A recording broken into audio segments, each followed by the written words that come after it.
Welcome to the Love Letters podcast, where we talk about things all relative to relationships. That's love, that's romance, all those things that make our heart flutter.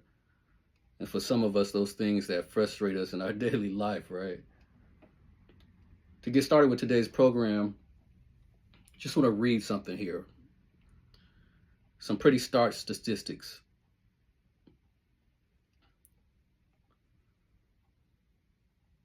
According to Forbes, there are over 900,000 divorces in the U.S.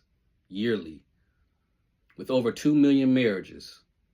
In the U.S., there is one divorce every 30 seconds, 108 per hour, and 2,600 per day.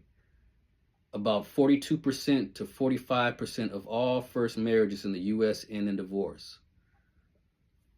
69% of all divorces in the U.S. are initiated by women, 31% by men. So we have a lot to talk about. There's something to be said about the failure rate of our relationships. And in an age where information is king, it would seem that we would be a little bit further ahead dealing with these type of interpersonal relationships, matters concerning the heart, than we are right now. These are very, very dismal statistics. We live in an age where we have so many self-help gurus and pastors who preach on these subjects and teach on these subjects on a daily basis. We see memes all across social media, all platforms that give advice on what should and should not be done in a relationship, guidance being given on what men and women should and should not do. And frankly, after all is said and done, it seems like relationships are headed in an even worse state than they were prior to this new enlightened stage of information, as we call it. So what's wrong? Not to be overly preachy about it, but there's a passage in the Bible that says that my people suffer from their lack of knowledge. But again, we're living in a time where information is king, right? Well, maybe the information that we've been receiving is not the best. Maybe the information that we have received and that we've digested is incorrect and is not the best for us. And so, not to present this platform or myself certainly as the know-it-all of all things relationship, but perhaps, just maybe perhaps, through this dialogue that we have with one another, maybe we can come to some mutual conclusions. Maybe, just maybe, from this discourse that we have, this dialogue, this interaction, maybe we can find some answers that can help one another out. All right. And so I ask you the question: is the traditional relationship dead? Now, that's a very charged question, right?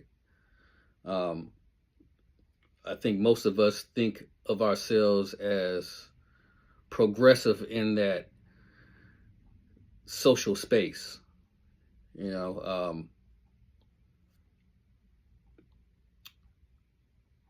hear a lot about toxic masculinity. We hear a lot about toxic femininity, or as some would call it, the toxic neo liberal feminist movement.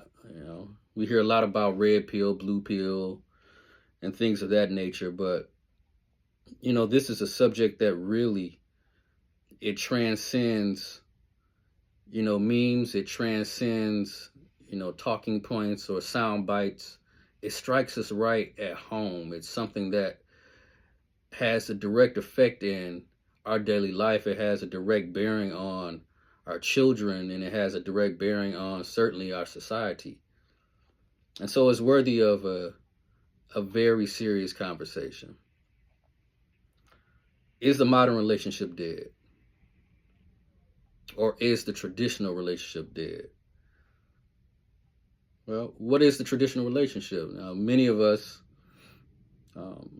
grew up in traditional families, and for those who didn't have both mom and dad at home, we had an idea of what a traditional family should look like, right? We had the Hustables, right? We had the Cosby Show. We had Big Mama and Grandpa, who seemingly weathered every single storm that came their way.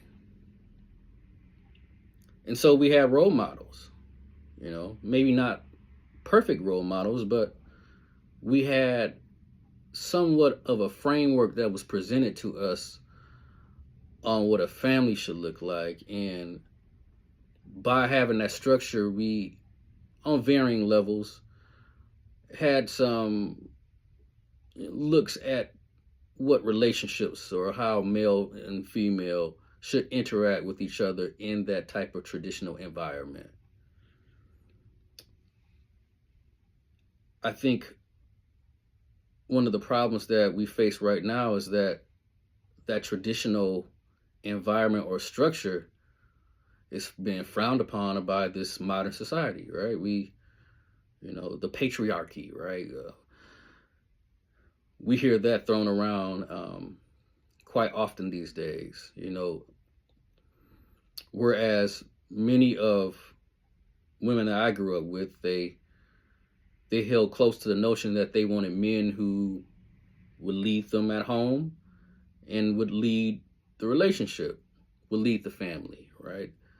The traditional breadwinner, the man who went out and worked hard and so that his family could have a roof over their head, the provider. But nowadays, again, in this modern society, that type of man is frowned upon. Now, we hear many in the social media space that say, no, we want that type of man. Many women are saying that they want that leader, that provider, but is that what we really want? It's a question. A rhetorical one, maybe. It's something that needs to be asked, right? And in the same light, we have men who grew up watching Big Mama and Mama working at home. And so we grew up with the notion of we want a woman who is, here we go, submissive. That wife, that woman who stays at home. She's that stand by your man type woman. She's that ride or die who's his consummate companion, always standing by his side no matter what. Not gonna give him too much hustle or should I say fuss at home. But is that what you really want? I think the answer is in our behavior, right? Like how we are interacting, or how are we pursuing these ends, right? If you wanted that man who was the provider and the leader of his household, there are certain things that come along with that type of man. He has certain qualities that perhaps the modern woman does not really want. Again, we talking about patriarchy, right? And so, in the same vein, a lot of brothers these days, we hear these notions about like 50-50 and, the red pill, blue pill thing. Brothers talking about they want a woman who's going to bring something to the table. And so with that type of woman possesses certain type of characteristics. Now, if you have a woman who is out and about, she's working hard every day, just like you. Do you not think that she feels that she's entitled to the same rights and benefits in the home as you are? That means sharing of duties in the home, cooking and cleaning. That means that she has a voice. So if she brings something to the table, that means that logically she has a seat at the table. And if she has a seat at the table, that also should mean that she has a voice at the table. And so the notion of submission, where does that go? Questions that we need to ask ourselves, right? And so as we start on this journey, on this dialogue, on relationships, it's going to be a tough one. But it's something that I think is going to be necessary for us to be able to navigate these spaces that we so desire, and that's relationships. So stay tuned. We're just getting started. The warm-up is beginning, and I'll see you very soon. Show you my love, just can't be beat. No, baby, I'm ready. This is your